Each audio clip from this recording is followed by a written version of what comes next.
Nous allons voir dans cette vidéo comment pouvoir passer un ordre. Vous avez ici la liste des différents symboles que vous avez mis en avant, les détails, et la partie trading. Différentes solutions pour pouvoir passer un ordre.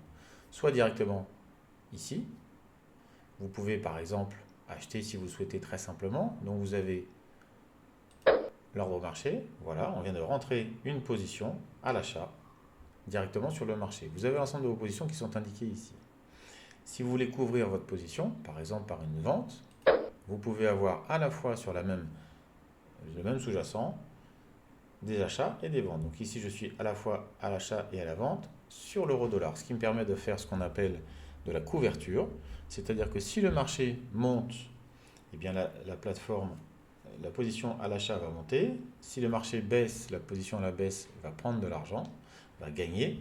Et à ce moment-là, j'aurai plus qu'à revendre cette position gagnante et attendre que le marché vienne dans l'autre sens. Ça, c'est dans une période de range. Pour pouvoir passer des ordres, je peux également me rendre sur le graphique. Donc on va mettre ce graphique par exemple en 1 minute. J'ai ici un petit logo, je clique sur le panneau ici et je vais pouvoir de la même façon choisir la taille de ma position et passer également des ordres tout simplement en cliquant sur ces deux boutons. Enfin, je vais pouvoir, si je le souhaite, aller ou retourner sur ma liste d'informations, faire un clic droit et vous voyez ici j'ai nouvel ordre. Cette fenêtre nouvel ordre, vous allez la trouver à différents endroits. Tout simplement en faisant un clic droit sur votre graphique, où vous avez également toute une partie d'informations.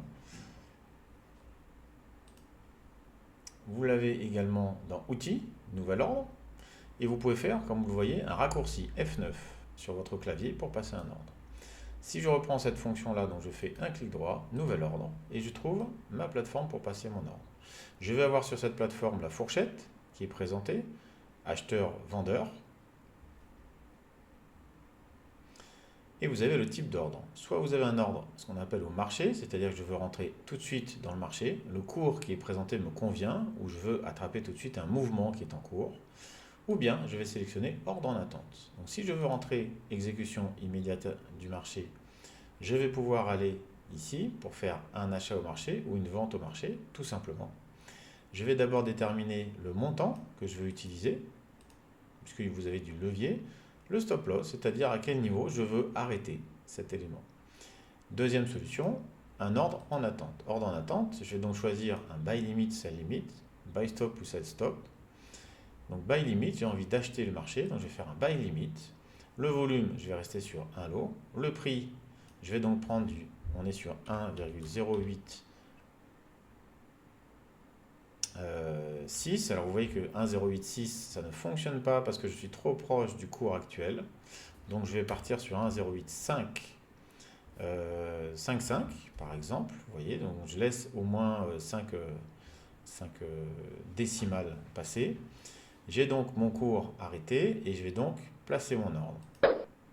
Voilà, mon ordre vient d'être placé. Et donc si je prends, on va retirer cet élément-là, si je prends mon graphique et que j'étire un petit peu mon graphique, je m'aperçois que j'ai ici buy limit, c'est-à-dire l'ordre que je viens de rentrer.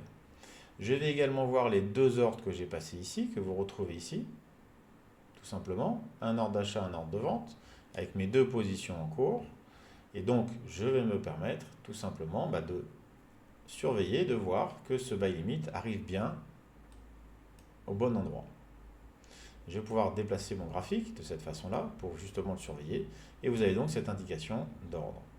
Si je souhaite, donc là j'ai passé un ordre en attente, tant que le marché n'arrive pas à 1,0855, puisqu'on est à 1,0860, je ne serai pas exécuté. Mais donc je vais maîtriser mon ordre d'entrée. Si je veux annuler cet ordre, rien de plus simple, je vais en bas de la file, tout au bout, ou bien je fais un clic droit, modifier ou effacer, ou bien comme vous le voyez, placer mon ordre, je clique sur la croix et mon ordre a disparu, tout simplement. Même principe pour ces deux ordres qui sont pour l'instant en cours. Si je veux les sortir, je n'ai qu'à cliquer sur la croix et je n'ai plus d'ordre sur le marché.